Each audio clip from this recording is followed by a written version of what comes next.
Welcome to Blue Banter. I'm Sofia Carros. And I'm Lance Roth. We're excited to be back with you. We'll start off with Kentucky basketball, whose season ended in the second round of the NCAA tournament. Here's Brianna Rotterdam with more on Cats basketball.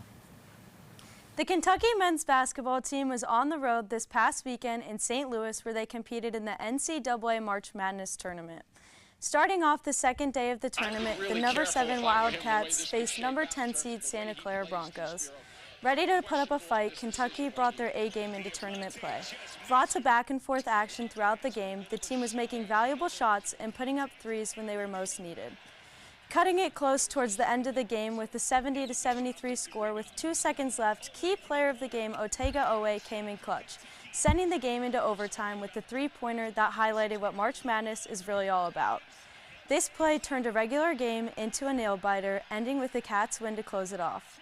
The team then continued on to play number 2 seed Iowa State on Sunday, where they ultimately ended up falling to losing and ended their season.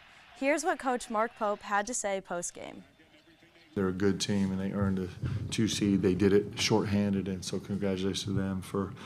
For us, I'm really proud of our guys. These guys took on a character this year of just dealing with a ton and just trying to stand back up and stand back up and stand back up. And if we were blessed to have another game, I'm sure they would again. And we weren't good enough tonight.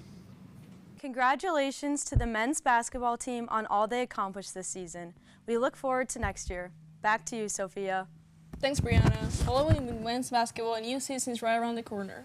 All eyes are on Mark Pope as he begins a new chapter leading Kentucky basketball into his 3rd season. After taking over the program, Pope has wasted no time reshaping the roster, bringing in a mix of transfers and fresh talent, while there may be many questions on who's going to stay or not for the next season. There's a lot of excitement surrounding this group. Here's what he had to say on the live show this past Monday. For me, what I'm doing is kind of giving the guys a day, really 2 days to breathe, to decompress, and we'll start those conversations in earnest and see where we end up. Like you said, in this time of college basketball, everyone's got to make a decision about what's going to work best for them and how they want to do it and where they want to do it. And it is an important piece of this. Retention is an important piece. But, with cap management now, it all falls under that window. Everything is dependent on, how it fits into a cap also. Fans can expect a different look this season, but one thing remains the same: high expectations in Lexington. The Kentucky women's basketball team is still dancing. Let's toss to Sydney with more on them. Kentucky women's basketball team traveled to Morgantown, West Virginia, playing in the first and second rounds of the women's NCAA tournament this past week. Number 5 seed Kentucky went to Morgantown as they played number 4 seed West Virginia in the second round of the tournament. The game started out both teams shooting the ball well and keeping the match up close. Going into half with 1.5 seconds left in the second quarter, West Virginia missed a 3-point opportunity and went into the half tied at 36. In the fourth quarter, the Mountaineers made way and started a run to eventually come back from a double-digit deficit. With a minute 20 left in the game, Kentucky led by 1. The game ended with a Kentucky win, 74-73. Kentucky's Tiani Key and Clara Stark combined for a total of 37 points and 25 rebounds, which led to Kentucky pulling off the very close win. This victory came exactly 1 year after Kentucky's loss in the second round by 1 to Kansas State, with a trip to the Sweet 16 on the line. Here's what Coach Kenny Brooks had to say post-game. But if I had called a timeout during the heat of that run, that would have been the media timeout at 8 minutes. And I didn't think that we could go 8 straight minutes, without a media timeout. And so we were trying to hold on. I think we got to that point with 5, and I think we were up by maybe 6, at the media timeout. But I'm really proud of the kids. They just had a different look on their face. Even when things looked grim, they didn't say, okay, we're going to lose this game. It was more, okay, what do we have to do? When I came to the huddles, they were communicating about what they needed to do and what happened. And so it's a different feel. The women's team will look to continue their run in the March Madness tournament as they play in the Sweet 16 against number 1 seed Texas on Saturday, March 28th at 3 p.m. in Fort Worth, Texas. This is the first time in a decade that they have advanced to the Sweet 16. Good luck, girls. Now back to you, Sophia and Lance. Thanks, Sydney. for the updates on women's hoops. We will be right back with more from the Banter Couch.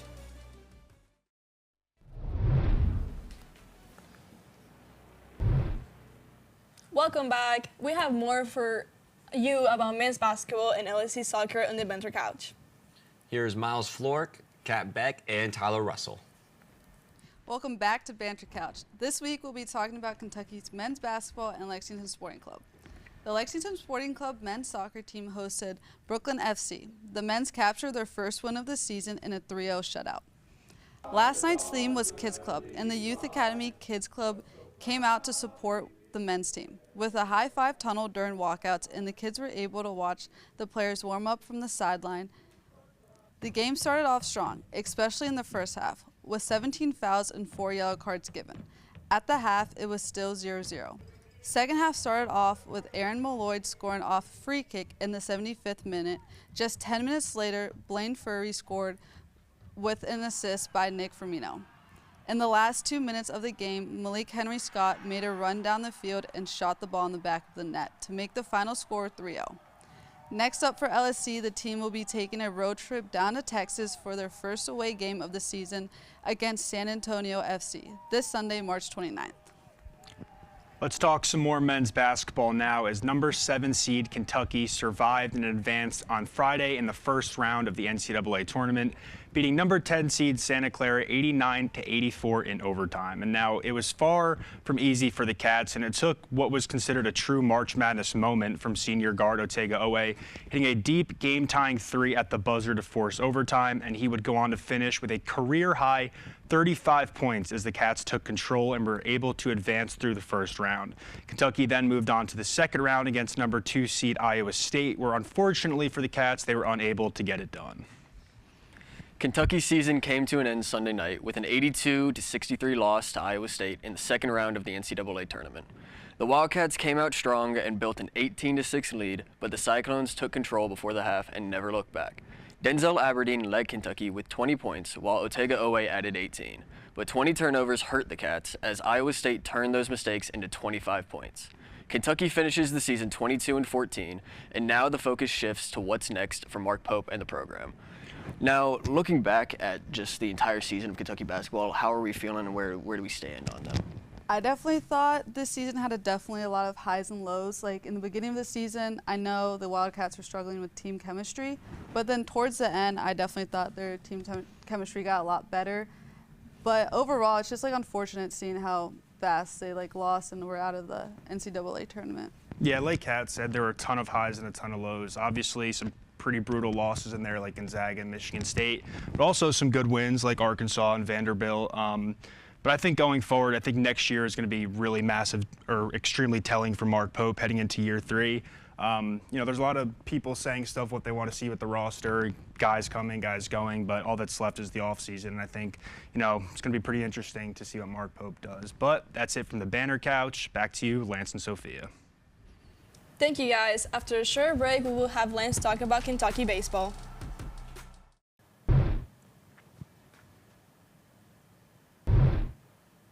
Welcome back to Blue Banter. Let's talk some Kentucky baseball. Kentucky baseball continues its impressive season this weekend as they will travel to LSU to face the defending champions. Currently, Kentucky is ranked number 18 and secured their 20th win of the season with a 14-4 Mercy Rule win over Murray State. It was a slow start for the Wildcats, with the Racers jumping out to a 1-0 lead, quickly rattling starting pitcher Will Coleman. After the shaky start, it was decided that Ryan Mullen would come in to close the inning, doing just that, recording a strikeout to stop the damage. Mullen would end up with the win, marking his second of the season. Kentucky went deep into the bullpen, featuring 9 pitchers on the mound. Chase Alderman saw his first play in conference for this time this season. 3-and-out innings from Jackson Sosi and Tristan Hunter helped lead to a closing inning from Jack Sams, pushing Kentucky to the finish line. Kentucky quickly took control of the game behind strong performances from Jace Tarnish and Luke Lawrence. Both with 2 hits helped lead the charge for Kentucky. First baseman Hudson Brown led the charge for the Wildcats, recording 2 hits and 4 RBIs on the day, marking 7 straight games with a hit for Brown. Here's what Coach Nick Mingione had to say. That's just it, consistent. I mean, when you just sit there and you look up, he's been so consistent. He's done a great job with the strike zone. He's used the entire field.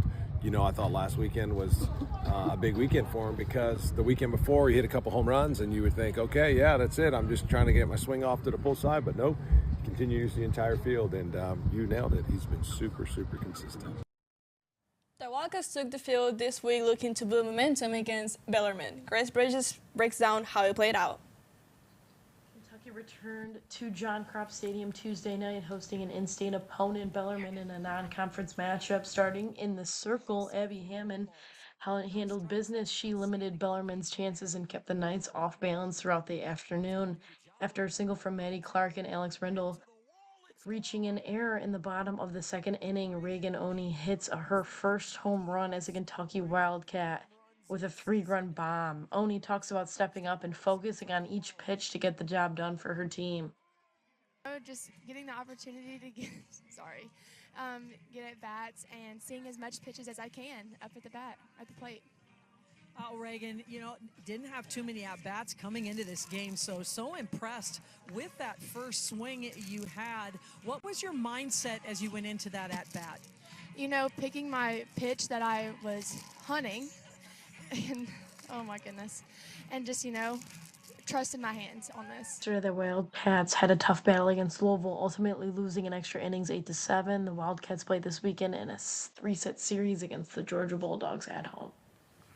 Thanks, Grace, for the update on UK softball. Now we'll go to Natalie for a look into UK men's swim and dive.